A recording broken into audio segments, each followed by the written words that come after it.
it better myself. Now remember, the model is called SPIN. N is for need payoff questions. Questions which you ask once you've uncovered a lot of discomfort and your customer has built up a high level of dissatisfaction with her present situation. They help you to relieve the pain. Want a few examples? Yes, please. Right, need payoff questions might go something like this. Would it help your business to expand if line overload were to be relieved? What would you see as the main benefits of a system that had greater flexibility? Or if there were a way to accommodate more incoming and outgoing calls, could this also contribute to an increase in customer satisfaction? Got it. So what are we after with these questions? Explicit needs. Hang on, that rings a bell.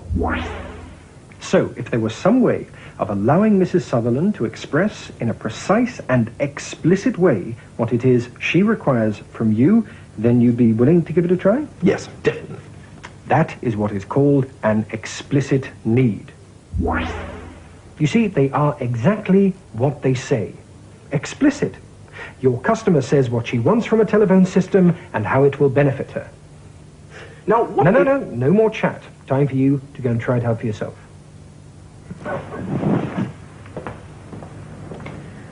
Well, it could delay the product launch. I can't consider installing an entire new system just for occasional overloads. So, can I just recap? Your system is, quote, far from ideal. Sales promotion can cause overload.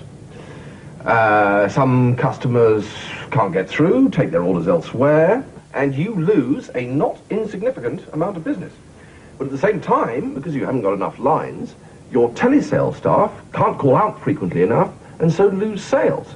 So the staff become frustrated. So as well as losing a not insignificant number of sales, you also risk losing valuable staff. Now, do you train your staff here? We do. So losing them would be expensive. Certainly. Now, how do you think your sales team would react if line overload were to be relieved? Mr. Swan, there would be dancing in the street. Now, do you think there would be any other benefit in having extra line capacity? Well, we could consider the option of teleselling in Europe. So what you're saying is you're looking for a system capable of expansion as your business grows.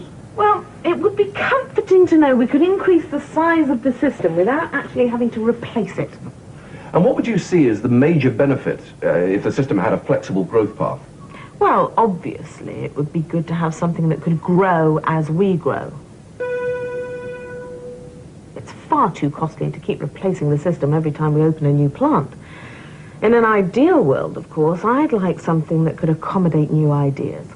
I mean, I've actually had a rather challenging new idea of my own, Mr. Swan. Would you like to hear about it? Certainly. It's for a customer-to-customer exchange service relying exclusively on having a liaison department solely for HBK users. Now, I'd need a telephone facility for that, wouldn't I? Well, that sounds excellent. Sort of keeps it all in the family. Exactly. Now, if you were able to cut down on personal calls, might that also contribute to an increase in efficiency in the company? Oh, Mr. Swan, you've hit upon one of my own personal crusades here. Personal calls can cost thousands of pounds. And also deprive customers from the opportunity of placing further orders. Absolutely. And so make the overload even worse. Precisely. So, are you saying then that your objectives are to eradicate overload and thereby increase profits, sales and inquiries, cut out misuse, start a European telesales centre and be flexible enough to incorporate future ideas without total replacement, increase efficiency and reduce bills? In a nutshell, Mr. Swan, yes. That is exactly what I want.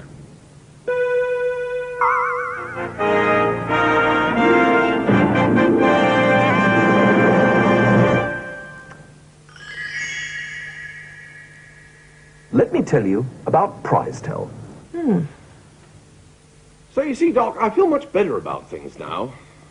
Before, I used to just ask a few general questions and then try and tell them all about my product. Well, now my whole outlook on life has changed. Things are much less random than before. It's all in the questions one asks, you see, and when you ask them. So, how many employees now? A couple of hundred? About 100 in sales, 250 in technical support. Mrs. Sutherland, does your volume of business cause your system to overload sometimes? Sometimes, yes.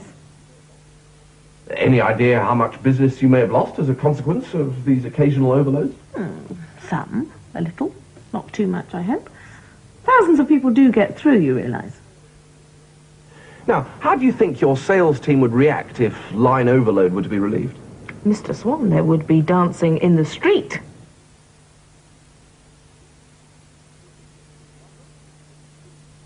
You see, by not using the SPIN model, I was making my job much harder than necessary.